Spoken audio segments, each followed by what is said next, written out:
Sunday dinner at my parents' house in suburban Michigan felt ordinary until Dad casually mentioned money. We sat around the oak dining table, the smell of pot roast filling the air, when he turned to me with a smile. "So, Petra did the money help with your rent situation last month?" My fork stopped halfway to my mouth. "What money?" I asked, genuinely confused. Dad's face drained of all color. Mom Sharon dropped her fork with a loud clatter, her eyes darting everywhere except toward me. The silence became suffocating. Dad stammered something incomprehensible, clearly realizing he had made a terrible mistake. I slowly turned to study Mom's expression, watching guilt wash over her features as the realization hit me like a truck. The tension in that dining room could have been cut with a knife. My younger brother Jake shifted uncomfortably in his chair, suddenly fascinated by his mashed potatoes. Dad's mouth opened and closed like a fish gasping for air, while Mom busied herself collecting plates that still had food on them. "Somebody better start explaining right now." I said, my voice steady, despite the earthquake happening inside my chest. "What money are we talking about?" Dad cleared his throat, his weathered hands trembling slightly. "Well, I thought your mother had told you about the transfers we've been making to help you out." "What transfers?" The words came out sharper than I intended.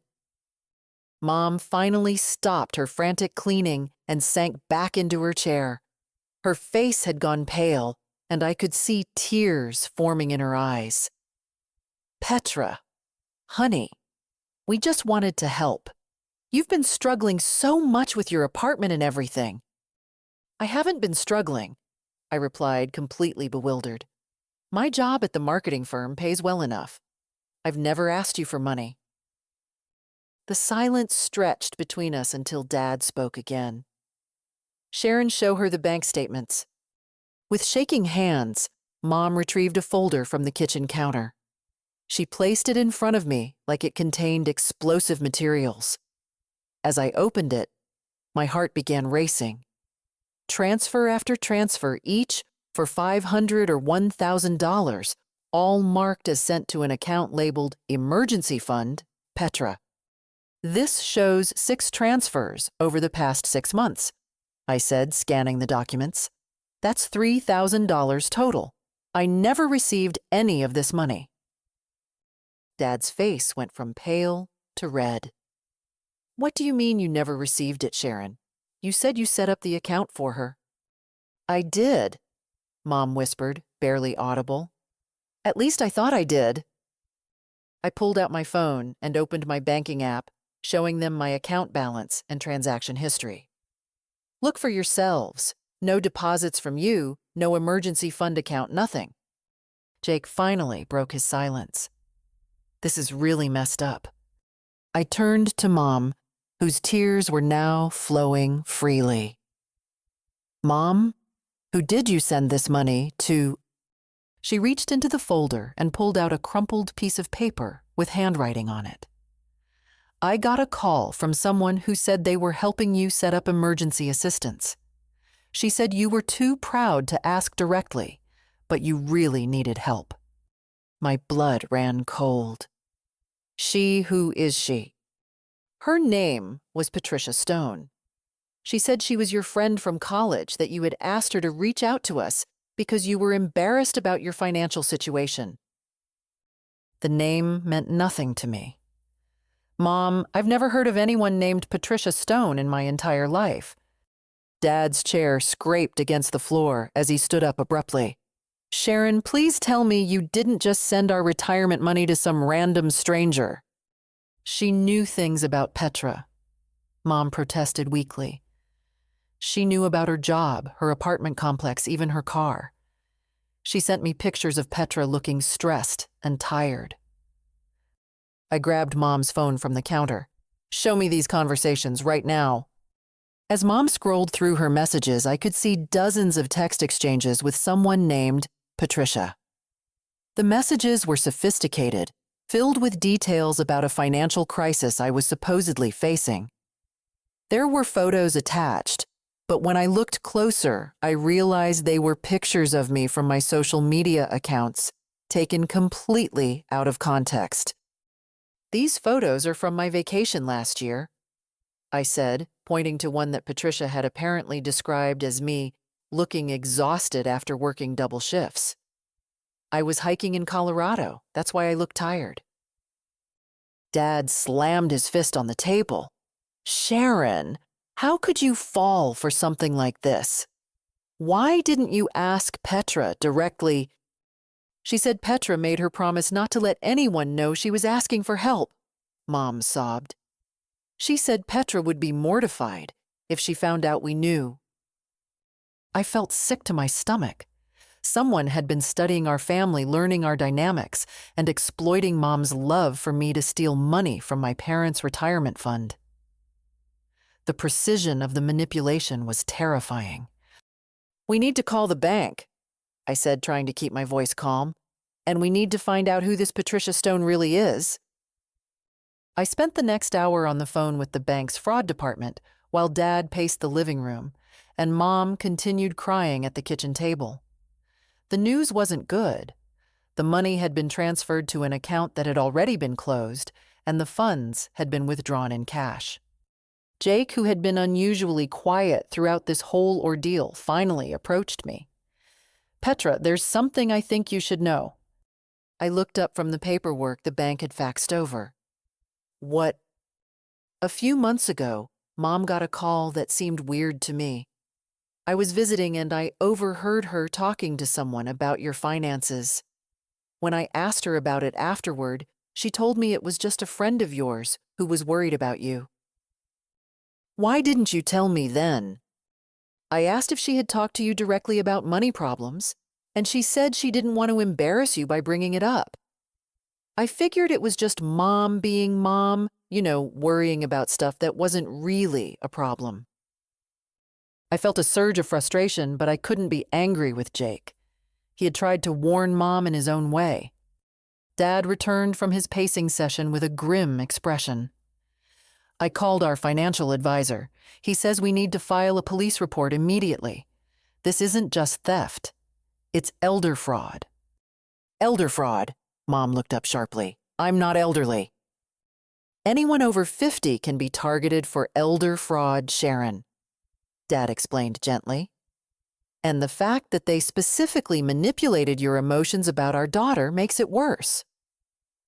I pulled out my laptop and started searching for Patricia Stone online.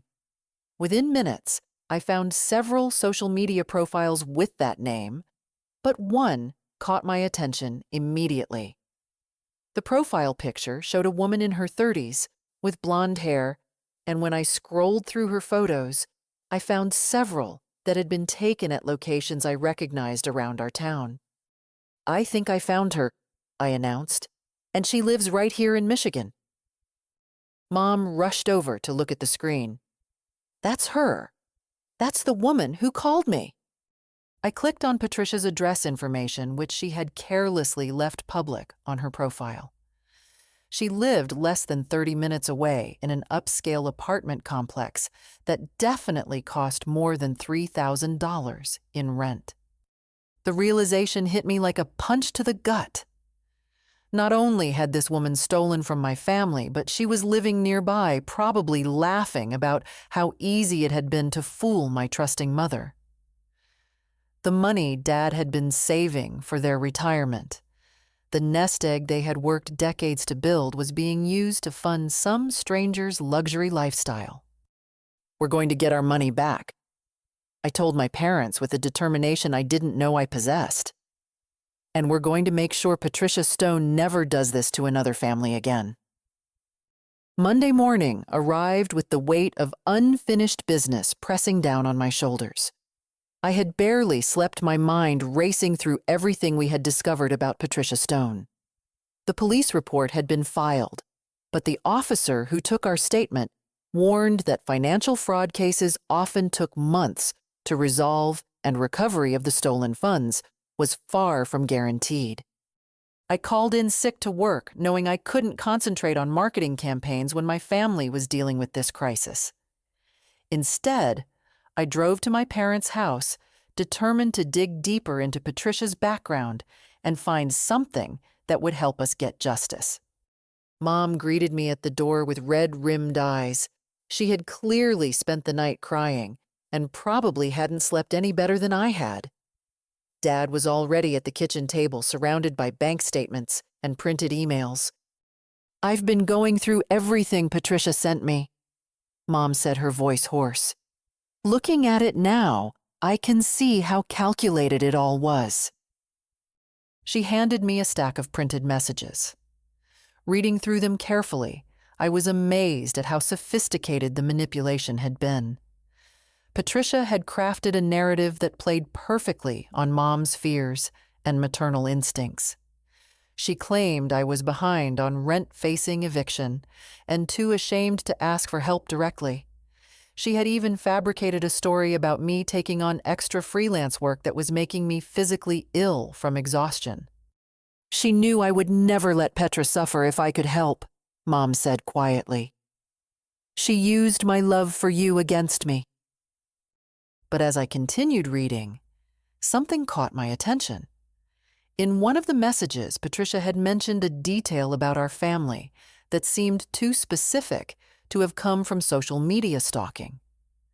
She had referenced the time I got food poisoning from Uncle Mark's barbecue last summer, an event that had only been discussed among close family members.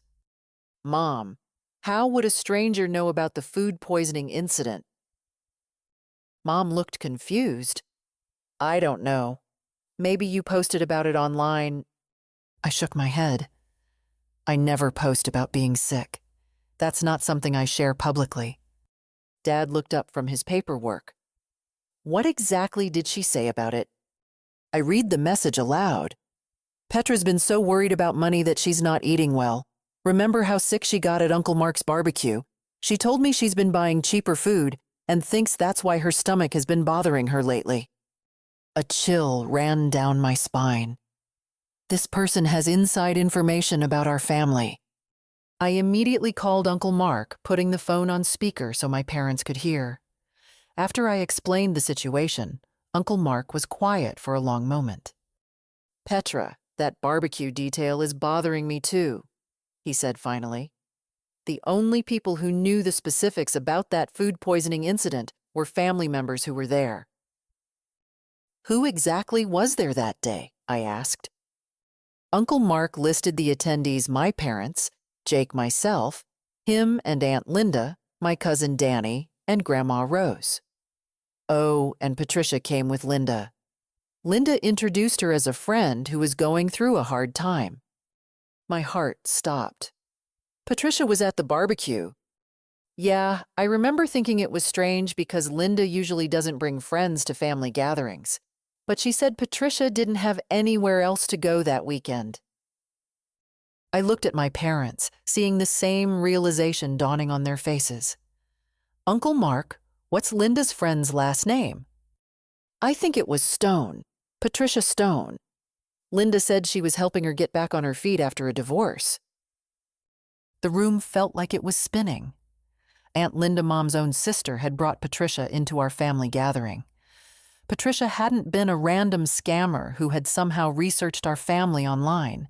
She had been given direct access to our personal information by someone we trusted. After hanging up with Uncle Mark, I immediately dialed Aunt Linda's number. It went straight to voicemail. I tried 3 more times with the same result. "This can't be a coincidence," Dad said, his voice tight with anger. "Linda brought this woman into our family and now she's stealing from us." Mom was shaking her head in disbelief. "Linda wouldn't do this to us. She's my sister." But even as she said it, I could see the doubt creeping into her eyes. We had all noticed that Linda had been acting strangely lately, avoiding family gatherings and being vague about her finances when Dad had offered to help her with some home repairs. I decided to take a more direct approach.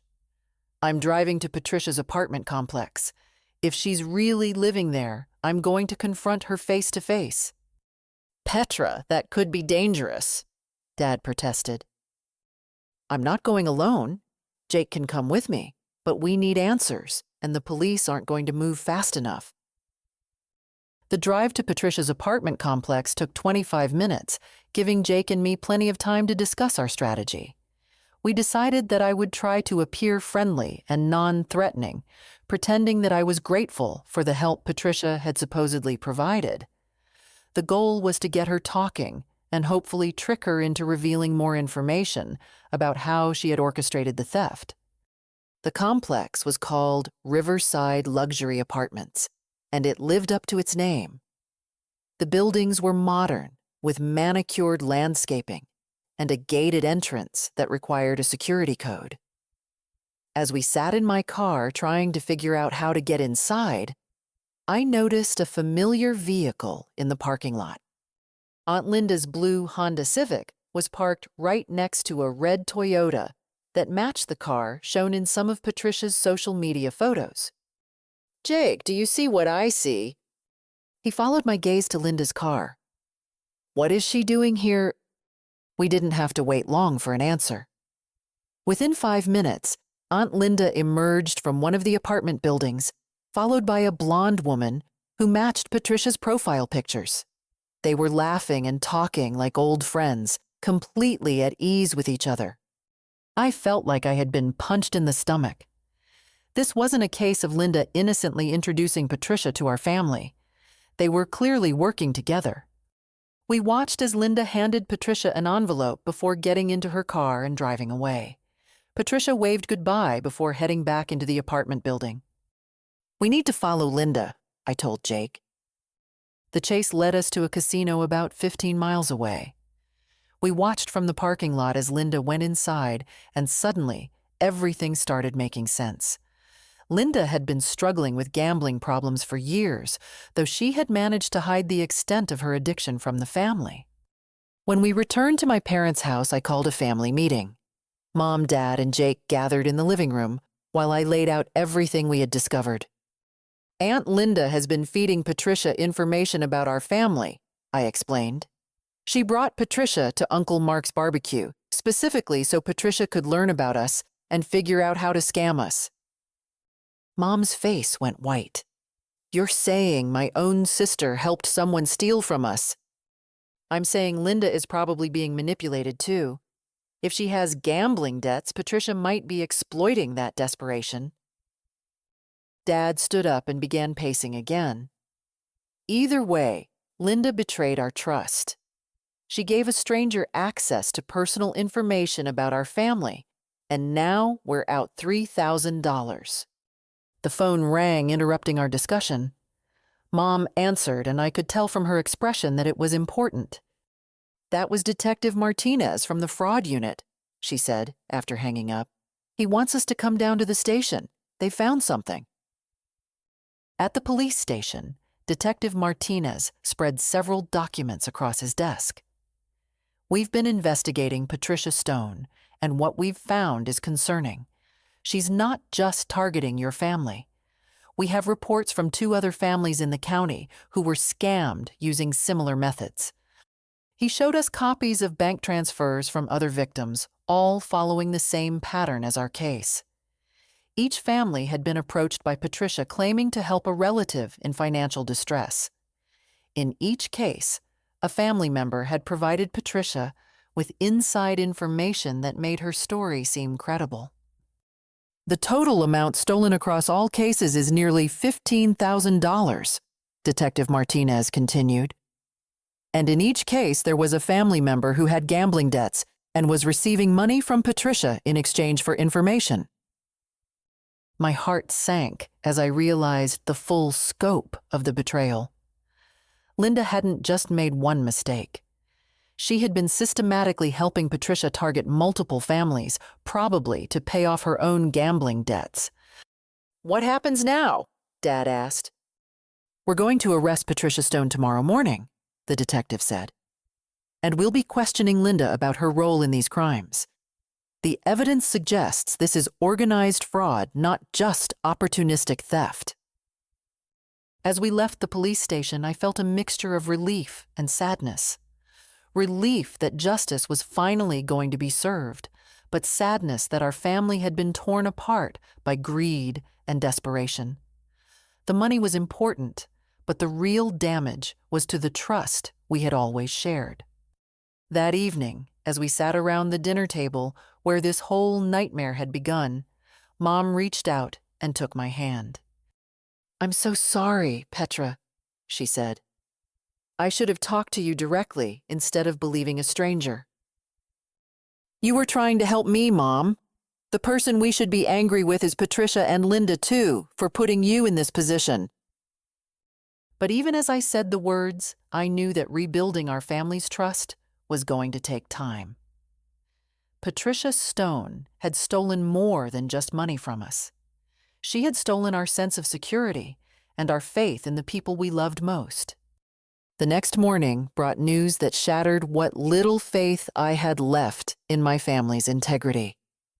Detective Martinez called before 8 a.m. with an update that made my stomach drop. "We executed the arrest warrant at Patricia Stone's apartment this morning," he said, his voice grim. "She wasn't there, but we found evidence that she was tipped off about our investigation."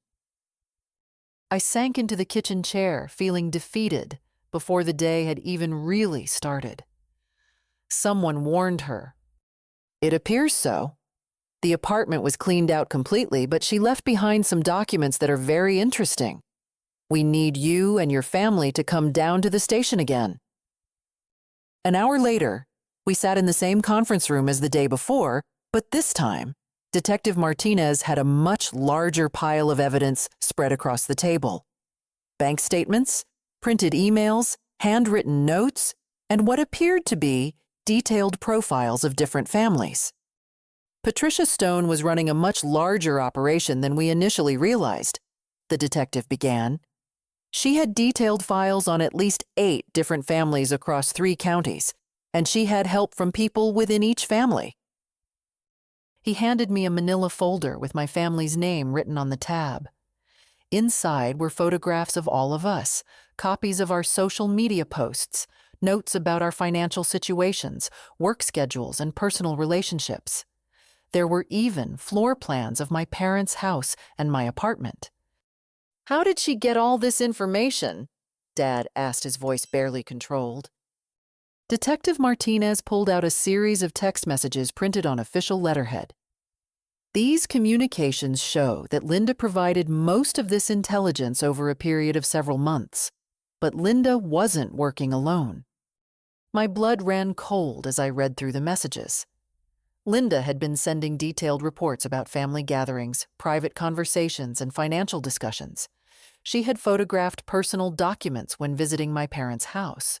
She had even recorded conversations at family dinners using her phone. But the most shocking revelation was in the final set of messages.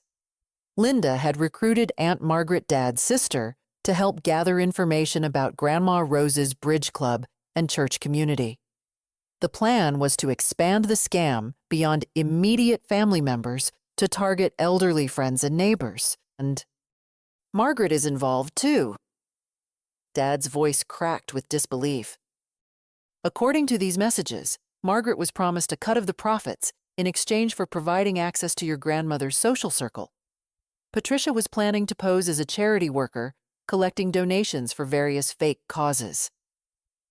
Mom started crying again, but this time the tears seemed to come from a deeper place of hurt. Our own family members were planning to help this woman steal from Grandma Rose and her friends. I felt a rage building inside me that I had never experienced before. It was one thing for Patricia to target our immediate family, but the thought of her exploiting vulnerable elderly people with the help of my own aunts was unbearable. "Where are Linda and Margaret now?" I asked. "We brought them in for questioning this morning. Linda has admitted to her involvement and is cooperating with our investigation. Margaret claims she didn't understand what Patricia was really planning." Detective Martinez pulled out another document. "Linda has provided us with Patricia's real plan. The money she stole from your family was just the beginning.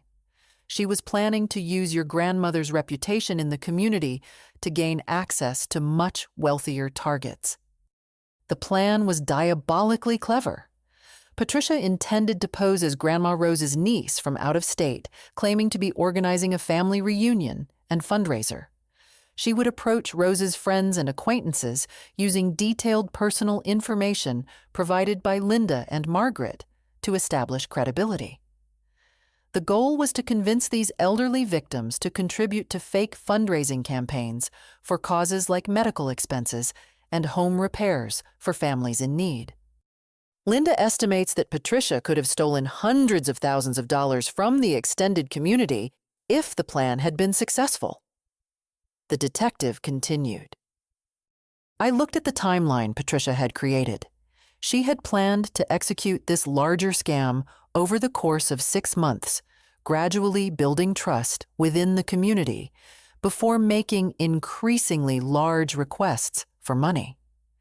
The attention to detail was frightening, but what made it worse was knowing that my own family members had been willing participants in targeting innocent people. "What about the money she already stole from us?" Dad asked. Linda says Patricia spent most of it on luxury items and gambling. She was living well beyond her means and needed constant new income to maintain her lifestyle. Your $3,000 was combined with money stolen from other families to fund her apartment rent and car payments. The detective showed us photographs taken from Patricia's abandoned apartment. Expensive clothing, jewelry, electronics, and furniture filled every room. She had been living like a millionaire while my parents worried about their depleted retirement savings. "There's something else you need to know." Detective Martinez said, his expression growing even more serious. Linda revealed that Patricia has been recording conversations with your mother. He played an audio file that made my skin crawl. Patricia's voice was sickeningly sweet as she manipulated Mom into sending more money, playing on every maternal fear and insecurity. But what made it worse was hearing Linda's voice in the background, coaching Patricia on exactly what to say.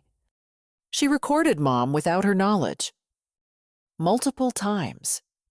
Patricia used these recordings to refine her manipulation techniques and to gather more information about your family's dynamics. Linda was present for most of these calls, helping Patricia identify which emotional triggers would be most effective. I felt sick thinking about how thoroughly my family had been violated. It wasn't just financial theft. It was psychological abuse, orchestrated by people who were supposed to love and protect us. Linda also revealed that Patricia has been targeting other families using the same methods. She typically recruits a family member with financial problems, offers them money in exchange for information, and then uses that intelligence to scam the rest of the family. The scope of the betrayal was overwhelming. Linda and Margaret hadn't just made poor decisions. They had actively participated in a criminal enterprise designed to exploit the trust and love within families. "What happens next?" Mom asked weakly. "We're issuing a warrant for Patricia's arrest on charges of elder fraud, identity theft, and organized criminal activity. Linda will likely face charges as an accomplice, but her cooperation may result in a reduced sentence. Margaret's involvement appears to be more limited, so she may face lighter charges." As we prepared to leave the police station, Detective Martinez handed me his business card. "I want you to know that we take these cases very seriously. Patricia Stone has caused real harm to multiple families, and we're going to do everything in our power to hold her accountable." But as we drove home, I knew that legal justice was only part of what our family needed. The trust that had been broken between us would take much longer to repair than any court case would take to resolve.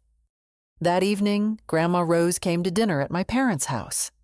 At 82 years old, she had always been the rock of our family, the person everyone turned to for wisdom and comfort.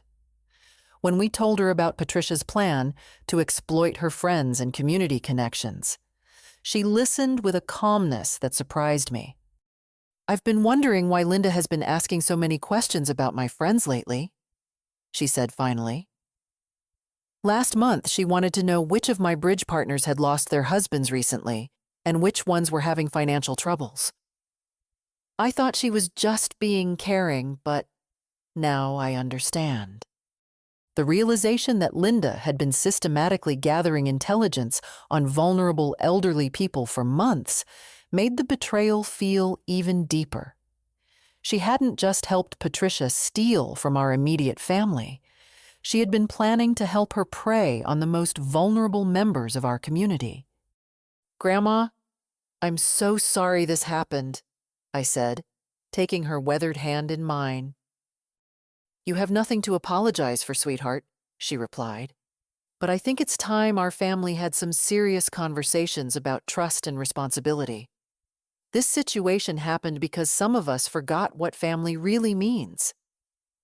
As I looked around the table at my parents, Jake and Grandma Rose, I realized that Patricia Stone had inadvertently taught us something valuable. She had shown us how precious and fragile family trust really is, and how important it is to protect the people we love from those who would exploit our relationships for personal gain. The next phase of our journey would be about more than just recovering stolen money. It would be about rebuilding the foundation of trust that makes a family strong enough to withstand any external threat. 3 days after Patricia's disappearance, I was sitting at my kitchen table paying bills when my phone rang. The caller ID showed Dad's number, but something about the time of day made me nervous. He never called during his morning routine unless something was seriously wrong. "Petra, can you come over to the house?" His voice sounded strained and tired. "There's something your mother and I need to tell you about this whole situation." 20 minutes later, I found both my parents sitting in the living room, looking like they had aged years in the past week. Mom's hands were shaking, and Dad kept rubbing his forehead like he had a headache that wouldn't go away. "What's going on?" I asked, settling into the armchair across from them. Dad took a deep breath. "We haven't been completely honest with you about why your mother was so easily manipulated by Patricia." My stomach tightened. "What do you mean?" "6 months ago, your mother was diagnosed with early-stage dementia." The words hit me like a physical blow. I looked at Mom, who was staring at her hands and wouldn't meet my eyes. Everything suddenly made horrible sense. The confusion during our first conversation about the money, the way she had been so easily convinced by Patricia's lies, her difficulty following complex conversations lately. "Why didn't you tell me?" I asked, my voice barely above a whisper. "We wanted to handle it privately at first," Dad explained. "The doctor said the progression could be very slow, and we thought we had time to figure things out before involving you and Jake." Mom finally looked up at me, tears streaming down her face. "I didn't want you to worry about me. You have your own life to live." I moved to the couch and sat beside her, taking her hands in mine. They felt fragile and cold. "Mom, this is exactly the kind of thing I need to know about. This is my life, too. That's why Patricia's scheme worked so well," Dad continued. "She somehow found out about the diagnosis and specifically targeted your mother because she knew that cognitive decline would make her more vulnerable to manipulation." The cruelty of it took my breath away. Patricia hadn't just stolen money from us. She had deliberately targeted my mother's medical condition to exploit her confusion and memory problems. It was a level of evil that I hadn't thought possible. "How did Patricia find out about Mom's diagnosis?" Dad's expression grew even more grim. "We think Linda told her." I felt like the floor was falling out from under me. "Linda knew about the dementia. Your mother told Linda about the diagnosis in confidence, sister to sister. Linda was one of the first people we shared the news with because she had been through something similar with her late husband's mother." The betrayal cut even deeper now. Linda hadn't just helped a stranger steal from our family. She had weaponized my mother's medical condition to do it. She had taken Mom's trust and vulnerability and sold it to a criminal. Linda gave Patricia specific information about how the dementia was affecting your mother's judgment and memory, Dad explained. Patricia knew exactly which cognitive weaknesses to exploit. He handed me a folder of medical records that I had never seen before. Test results, doctor's notes, treatment recommendations, and a prognosis that made my heart ache. The dementia was still in its early stages, but it was definitely progressing. The doctor says that people with early-stage dementia are often targeted by financial predators, Dad said. They retain most of their cognitive abilities, so they don't appear obviously impaired to outsiders, but they have specific vulnerabilities that criminals learn to exploit. I read through the documentation learning about my mother's condition for the first time. The medical terminology was overwhelming, but the basic facts were clear. Mom's short-term memory was being affected. She was having difficulty processing complex financial information, and she was becoming more trusting of people who claimed to be helping her. Patricia knew all of this. Linda provided her with copies of the medical reports, Dad admitted. We found emails between them where Linda described exactly how the dementia was manifesting in your mother's behavior. The emails were printed out and included in the police evidence folder. Reading them made me feel physically ill. Linda had described Mom's confusion about financial matters, her increasing reliance on Dad to handle complex decisions, and her growing anxiety about being a burden to her family. Patricia had used every single piece of this information to craft her manipulation strategy. Linda told Patricia that Mom was worried about you struggling financially and that she would do anything to help you, without admitting that she was confused about money. I said, reading from one of the emails, "That's exactly why Patricia's story about your financial problems was so believable to your mother," Dad explained. It played on her fears about not being able to help her children anymore. I looked at Mom, who was quietly crying. "Mom, none of this is your fault." "I feel so stupid," she whispered.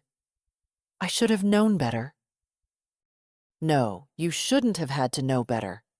Linda should have protected you, not given your medical information to a criminal." Dad stood up and walked to the window.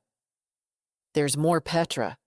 The police found evidence that Patricia was planning to use your mother's condition to gain access to our entire life savings."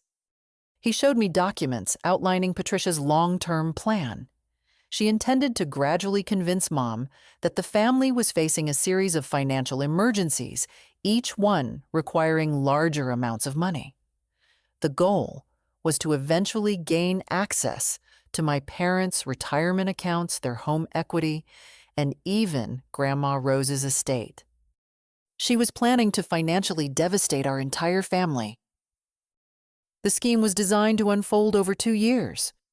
By the time we realized what was happening, we would have lost everything. I felt a rage building inside me that was unlike anything I had ever experienced. Patricia hadn't just committed theft. She had planned to systematically destroy my family's financial security by exploiting my mother's medical condition. It was elder abuse of the most calculated and cruel variety. Linda knew about all of this. Linda claims she didn't understand the full scope of Patricia's plan, but the evidence suggests otherwise. She was being paid increasing amounts of money for more detailed information about your mother's cognitive decline. The police had found records showing that Linda received $500 for providing Mom's medical records, $1,000 for recording conversations with Mom, and she was promised $5,000 for helping Patricia gain access to larger financial accounts. Linda sold out her own sister for money. Linda's gambling debts were much worse than we realized. She owed over $30,000 to various creditors, and Patricia offered her a way to pay them off by betraying our family. I spent the next hour learning about the full extent of my mother's condition and how it had been exploited. The doctors had warned that financial scams targeting dementia patients were becoming increasingly common, but they never imagined that the threat would come from within our own family. "What happens now?" I asked. "We need to put legal protections in place to prevent anyone from taking advantage of your mother's condition again," Dad said. "That means setting up a power of attorney, creating safeguards on our bank accounts, and making sure that everyone who interacts with us understands the situation." Mom took my hand. "Petra, I need you to know that even with the dementia, I remember how much I love you. That part of my mind is still working perfectly." I hugged her tightly, feeling the weight of everything we were facing. Patricia Stone had stolen money from us, but her real crime was exploiting my mother's illness to tear apart the trust that held our family together. The path forward would require not just legal justice, but also the emotional work of rebuilding our relationships on a foundation of honesty and protection, rather than secrecy and shame. That evening, Jake came over to learn about Mom's condition. As a family, we made the decision to face the future together with full knowledge of the challenges ahead and a commitment to protecting each other from anyone who might try to exploit our vulnerabilities again. The fight for justice was no longer just about recovering stolen money. It was about ensuring that my mother could live with dignity despite her condition, and that our family could heal from the betrayal that had tried to destroy us from within. The morning after learning about Mom's dementia diagnosis, I woke up with a clarity of purpose that surprised me. While my family had been reeling from Patricia's betrayal, she had been planning even more devastating attacks on vulnerable people in our community. The time for passive waiting had ended. I called Detective Martinez before 9 a.m. "I want to help you catch Patricia Stone." "Miss Wilson, I appreciate your desire to help, but this is a police matter now. She's still out there planning to steal from more families. My grandmother's friends, elderly people in the community, people just like my mother who won't see it coming. We can't just sit around waiting for her to strike again." There was a pause on the line. "What did you have in mind?" "Patricia doesn't know that we've discovered the full scope of her operation. As far as she knows, we just think she scammed us for $3,000. We could use that to our advantage." Detective Martinez was quiet for a moment. "I'm listening." I had spent most of the night thinking about Patricia's psychology and her methods. She was arrogant and greedy qualities that could be exploited if we approached this correctly. More importantly, she had invested months in studying our family dynamics, and that investment might make her reluctant to abandon her plans completely. Patricia put a lot of work into researching our family and community. She's not going to want to walk away from that investment without trying to salvage something from it. If we can convince her that there's still money to be made from us, she might be willing to take the risk of making contact again. An hour later, I sat in the police station conference room with Detective Martinez and Agent Sarah Chen from the FBI's Financial Crimes Unit. Agent Chen had been tracking similar operations across multiple states, and she was very interested in our case. These organized family manipulation schemes are becoming increasingly sophisticated, Agent Chen explained. The perpetrators often retreat when they feel pressure, but they rarely abandon a territory completely. They usually try to salvage whatever they can before moving on. She showed me files from similar cases in Ohio and Pennsylvania. The patterns were almost identical. Criminals would recruit family members with financial problems, gather detailed intelligence about family dynamics, and then execute carefully planned financial scams that exploited emotional relationships and medical vulnerabilities. In every case we've investigated, the criminals made contact with the families again within 2 weeks of their initial retreat. They can't resist the temptation to try for one more score. Detective Martinez pulled out his notes. We've been monitoring Patricia's known phone numbers and email accounts. Yesterday, she sent a message to your mother from a new email address. He handed me a printed copy of the email. Patricia was claiming that she had been in a car accident and was in the hospital, unable to access her bank account.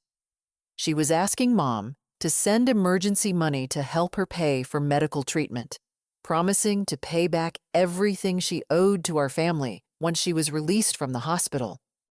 She's still trying to manipulate Mom even after disappearing. The message was sent from a library computer in Detroit about 90 miles from here. She's staying in the area probably because she still believes she can extract more money from your family and others in the community. Agent Chen leaned forward. This gives us an opportunity to set up a controlled contact scenario. If you're willing to help, we can use Patricia's greed against her. The plan they outlined was complex, but logical. I would respond to Patricia's email pretending to be concerned about her supposed accident and eager to help. The goal was to arrange a face-to-face meeting where Patricia could be arrested safely. More importantly, we wanted to get her talking about her other victims and accomplices so that the full scope of the criminal operation could be documented. The risk is that Patricia might become suspicious and disappear again, Detective Martinez warned. If we're going to do this, we only get one chance. I thought about Mom sitting at home, struggling with confusion and fear because of what Patricia had done to her. I thought about Grandma Rose's friends, elderly people who deserved to enjoy their retirement without worrying about sophisticated criminals targeting their life savings. I thought about all the other families who had been victimized by this operation. Let's do it. Over the next 2 days, I exchanged several emails with Patricia, carefully building a sense of trust and urgency. I told her that the family had been feeling guilty about not supporting her when she was helping me, and that we wanted to make amends by helping her with her medical expenses. Patricia's responses revealed just how much she still knew about our family dynamics. She referenced specific conversations and events that only someone with inside information could have known about. It became clear that she was still receiving intelligence from someone, probably Linda, despite Linda's supposed cooperation with the police. She knows that your mother has been to the doctor recently, Agent Chen observed, reading Patricia's latest email. And she knows that your father has been worried about retirement finances. Someone is definitely still feeding her information. The realization that Linda might still be helping Patricia despite her arrest was devastating, but it also gave us another opportunity. If Linda was still providing information, we could use her as an unwitting conduit to feed Patricia false intelligence that would draw her into our trap. Detective Martinez arranged for Linda to be released on bail with specific instructions. She was to tell Patricia that our family had received a large insurance settlement and that we were feeling guilty about the money situation. The story was that we wanted to meet with Patricia to give her additional financial support and to apologize for any misunderstandings. Linda seems genuinely remorseful about her involvement, Detective Martinez told me privately. She's agreed to cooperate fully with this operation. She says she wants to make amends for what she's done to your family. Whether Linda's remorse was genuine or not, she played her part perfectly. Within hours of her conversation with Patricia, I received an eager email suggesting that we meet in person so that Patricia could properly thank our family for our support. The meeting was arranged for the following Saturday afternoon at a coffee shop in a shopping center halfway between our location and Detroit.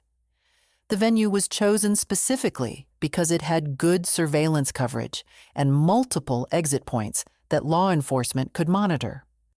Remember, your job is just to keep Patricia talking, Agent Chen instructed me. We want her to describe her operation in detail, preferably with specifics about other victims and accomplices. Don't try to confront her about the theft directly. Let her maintain the illusion that her deception is still working. As I drove to the coffee shop that Saturday, I felt a mixture of nervousness and determination. Patricia Stone had violated my family's trust, exploited my mother's medical condition, and planned to devastate our financial security. But more than that, she had committed these crimes as part of a larger operation designed to prey on vulnerable people throughout our community. The confrontation ahead wasn't just about personal justice, it was about protecting other families from experiencing the betrayal and violation that we had endured. Patricia had underestimated our family's resilience and our determination to fight back. She was about to discover that her victims were stronger than she had realized. As I parked outside the coffee shop and saw the unmarked police vehicles positioned around the area, I felt a sense of calm resolution. The next few hours would determine whether Patricia Stone faced justice for her crimes or whether she would disappear again to target other innocent families. Either way, our family had learned valuable lessons about trust protection and the importance of standing up to those who would exploit love and vulnerability for personal gain. Patricia might have stolen our money, but she hadn't broken our spirit or our commitment to protecting each other and our community. Saturday afternoon arrived with crisp autumn air and the weight of months of deception finally coming to a head. I sat in my car outside the Riverside Coffee House, watching plainclothes officers position themselves throughout the shopping center. Agent Chen's voice crackled through my earpiece as she conducted final equipment checks. "Target vehicle approaching from the east," came a voice over the radio. "Blue sedan license plate matches our information." My heart began racing as I watched Patricia Stone emerge from her car. She looked exactly like her social media photos: blonde hair, expensive clothing, confident stride. What struck me most was how normal she appeared. This woman who had caused so much pain and devastation to my family looked like someone I might see at the grocery store or the gym. I took a deep breath and entered the coffee shop, following the script that Agent Chen and I had rehearsed. Patricia was already seated at a corner table, smiling warmly, as though we were old friends meeting for a pleasant conversation. "Petra, thank you so much for coming," she said, standing to give me a hug that made my skin crawl. "I can't tell you how much your family's support means to me during this difficult time." I sat across from her, forcing myself to smile. "We just felt terrible that you got hurt while you were helping me. Mom has been worried sick about you." "Your mother is such a sweet woman. She called me yesterday to check on my recovery." I felt a chill run down my spine. Mom hadn't told me about any phone call to Patricia. Either Patricia was lying or something else was happening that I didn't know about. "How are you feeling now?" I asked, staying in character. "Much better, thank you. The doctors say I'll make a full recovery, but the medical bills have been overwhelming. I've been so grateful for your family's help." As Patricia continued spinning her web of lies, I noticed that she was checking her phone frequently and glancing toward the coffee shop entrance. Something about her behavior suggested that she was expecting someone else to arrive. "Patricia, before we talk about anything else, I need to ask you something," I said, deciding to deviate slightly from the script. "How exactly did you first learn about my supposed financial problems?" Her expression didn't change, but there was a slight pause before she answered. "Your Aunt Linda mentioned it to me when we met at that family barbecue. She was worried about you and thought I might be able to help since I had connections in the financial assistance community. Linda told you I was having money problems at the barbecue." "Well, not exactly at the barbecue. She called me a few weeks later and asked if I knew of any resources that might help you. One thing led to another, and we developed the plan to help you without hurting your pride." I was about to respond when I noticed a familiar figure entering the coffee shop. Aunt Linda walked in, looked around nervously, and headed straight toward our table. "Linda," I said, genuinely surprised, "what are you doing here?" "Patricia asked me to come." Linda replied, sitting down without being invited. She said you wanted to discuss the situation with both of us.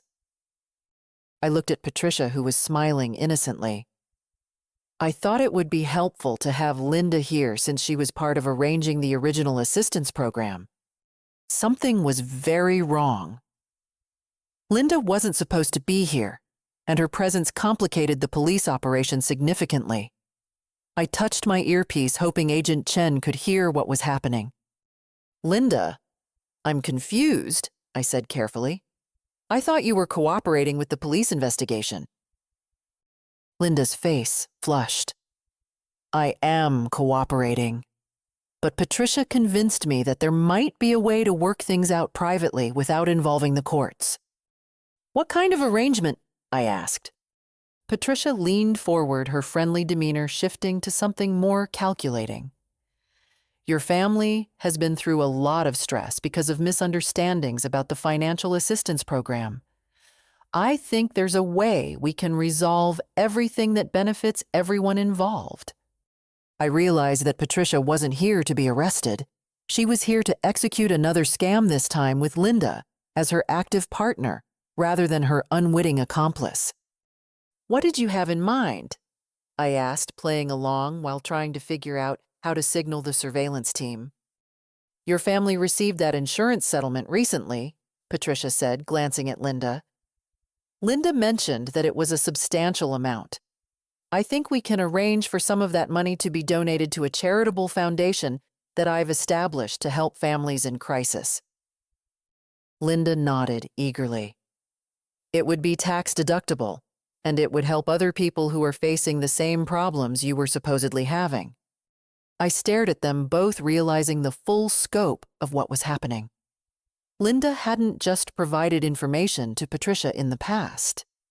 She was still actively working with her to steal from our family. The supposed remorse and cooperation had all been an act designed to gain our trust and access to the fictional insurance settlement. How much money are we talking about? I asked. Linda thinks your family could afford to donate $25,000, Patricia said. It would really make a difference for families in need. I felt sick. They had crafted an entirely new scam designed to steal an amount that would completely devastate my parents' retirement savings.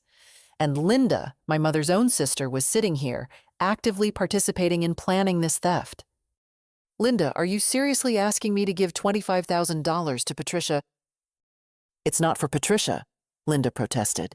It's for charity. Patricia just administers the foundation. What foundation? What's the name of this charity? Patricia reached into her purse and pulled out a professionally printed brochure. It's called the Family Crisis Relief Foundation. We help families who are facing eviction, medical emergencies, and other financial hardships. I looked at the brochure, which appeared legitimate on the surface. But Agent Chen had warned me that sophisticated scammers often created fake charities with official-looking documentation to make their operations appear credible. This is very generous of you both, I said, but I think my parents would want to research any charity before making such a large donation. Of course, Patricia said smoothly. But Linda mentioned that your father has been concerned about tax implications of the insurance settlement. A charitable donation would help with that issue while also doing good for people in need. I looked at Linda, who was nodding enthusiastically. The sister my mother had trusted with her deepest medical secrets was sitting here helping a criminal plan to steal our family's life savings under the guise of charitable giving. There's just one problem, I said, deciding to abandon the script entirely. There is no insurance settlement. Patricia's expression flickered for just a moment. What do you mean? I mean, we lied to Linda about receiving any insurance money. We wanted to see if she was still working with you. Linda's face went white. Petra, I don't understand. I understand perfectly, Linda. You've been helping Patricia plan to steal from our family even after you were arrested. You've been lying to the police, lying to us, and betraying Mom while she's dealing with dementia. Patricia stood up abruptly. I think there's been some miscommunication here. The only miscommunication is that you thought we were still falling for your lies. I stood up as well, no longer caring about maintaining cover. Through the window, I could see police officers moving into position around the building. You targeted my mother because of her medical condition. You used Linda to gather information about Mom's cognitive vulnerabilities, and then you exploited those vulnerabilities to steal from us. That's not a miscommunication. That's elder abuse. Patricia's mask finally slipped completely. Your family owes me for the work I put into helping you. If you can't appreciate that, then maybe you deserve whatever financial problems you're facing. The only problem our family is facing is criminals like you who think love and trust are weaknesses to be exploited. Linda tried to interrupt. Petra, you don't understand the full situation. I understand that you sold out your own sister for gambling money. I understand that you gave a criminal access to Mom's medical records. And I understand that you're still helping Patricia plan to steal from us even after being arrested. As the conversation escalated, Agent Chen and Detective Martinez entered the coffee shop with several uniformed officers. Patricia looked around, desperately realizing that her escape routes had been cut off. Patricia Stone, you're under arrest for elder fraud, identity theft, and organized criminal activity.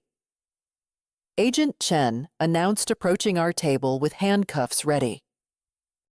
Linda Wilson, you're also under arrest for conspiracy to commit fraud and violation of your bail conditions. As I watched both women being placed in handcuffs, I felt a mixture of relief and sadness. Justice was finally being served, but the price had been the complete destruction of trust within our extended family. Linda's betrayal had been ongoing and calculated, making it clear that her supposed remorse had been just another manipulation. The final betrayal was perhaps the most painful because it came from someone who was supposed to love and protect my mother, not exploit her illness for personal gain. Patricia Stone was a criminal, but Linda was family, and her choices had been just as damaging to our lives as Patricia's. As the police led them away, I realized that our family's healing would require not just legal justice, but also the difficult work of rebuilding relationships based on honesty and genuine commitment to protecting each other from those who would harm us. 6 months after that confrontation in the coffee shop, I stood in a courtroom, listening to Judge Patricia Sullivan deliver sentences that would change multiple lives forever. Patricia Stone faced the bench in an orange jumpsuit, her confident demeanor completely gone, replaced by the hollow look of someone who had finally run out of lies and escape routes. Miss Stone, you have been convicted of elder fraud, identity theft, conspiracy to commit fraud, and organized criminal activity. Judge Sullivan began, her voice stern but measured. Your crimes targeted vulnerable people using their own family relationships against them. The court finds your actions particularly egregious because you specifically exploited victims with cognitive impairments. Patricia received 8 years in federal prison with a requirement to pay full restitution to all victims. The judge ordered her assets seized and sold to compensate the families she had defrauded. More importantly, for our community, her conviction would be part of a database used to track similar operations across multiple states. Linda received 2 years probation and mandatory counseling for gambling addiction, along with community service requirements that included speaking at senior centers about financial fraud prevention. Her sentence was lighter due to her cooperation with the investigation, but the damage to our family relationships would take much longer to heal than any legal consequences. The money Patricia stole from us was fully recovered, plus additional penalties that helped my parents strengthen their retirement planning. But the real victory was knowing that she would never again be able to target vulnerable families like ours. Detective Martinez informed me that our case led to investigations in 3 other states, resulting in the arrest of 7 additional suspects who had been running similar operations. The network Patricia belonged to had been systematically targeting families with elderly or medically vulnerable members across the Midwest. The healing process for our family began with complete honesty about Mom's condition and our commitment to facing it together. Dad and I worked with her medical team to establish a comprehensive care plan that included financial safeguards designed to prevent any future exploitation. We set up a system where any significant financial decisions required approval from both Dad and me, protecting Mom while still respecting her independence. Jake stepped up in ways that surprised all of us, taking time off work to help research dementia care resources and even moving back home temporarily to provide additional support. The crisis had brought our immediate family closer together, even as it had revealed the devastating betrayal within our extended family. Grandma Rose became an unexpected advocate for elder protection in our community. She organized educational sessions at her church and senior center, teaching other elderly residents how to recognize and report financial scams. Her Bridge Club became an informal support network for identifying and protecting vulnerable members from predatory behavior. "We survived this because we stuck together," she told me one afternoon as we prepared materials for her next presentation. That's the most important lesson anyone can learn from what happened to us. Mom's condition progressed slowly, as her doctors had predicted, but she remained engaged and active in family life. The fear and confusion she had experienced during Patricia's manipulation gradually faded as she regained confidence in her ability to contribute to family decisions with appropriate support. "I may be forgetting some things," she told me during one of our weekly coffee dates, "but I'll never forget how it felt when my family protected me. That means more to me than any money Patricia could have stolen." Dad began attending support groups for families dealing with dementia, where he learned strategies for maintaining Mom's dignity while ensuring her safety. He also became more open about asking for help, a change that strengthened all of our relationships. The relationship with Linda remained complicated and painful. She completed her probation requirements and apparently successfully addressed her gambling addiction, but the trust that had been broken couldn't be easily repaired. Family gatherings were awkward when she attended, and Mom struggled with feelings of hurt that her own sister had betrayed her during such a vulnerable time. "I understand that Linda was desperate," Mom said during one of our conversations about forgiveness. "But I can't understand how she could use my medical condition to hurt our family. That's something I may never be able to fully forgive." The financial safeguards we established became a model that we shared with other families facing similar challenges.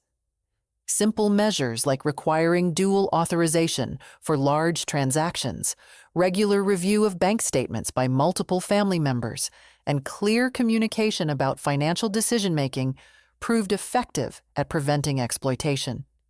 I also began volunteering with the FBI's Financial Crimes Unit, helping them understand how family dynamics can be manipulated by criminals. My experience gave me insights that law enforcement found valuable for training purposes and victim support services. The most unexpected outcome was how the experience changed my career focus. I left my marketing job to pursue a master's degree in gerontology, specializing in elder protection and family advocacy. The skills Patricia had used to manipulate our family could be redirected toward helping families protect themselves from similar threats. "You turned something terrible into something meaningful," Agent Chen told me when I contacted her about my career change. "That's exactly the kind of positive outcome we hope to see from cases like yours." Looking back on everything that happened, I realized that Patricia Stone had inadvertently given our family a gift.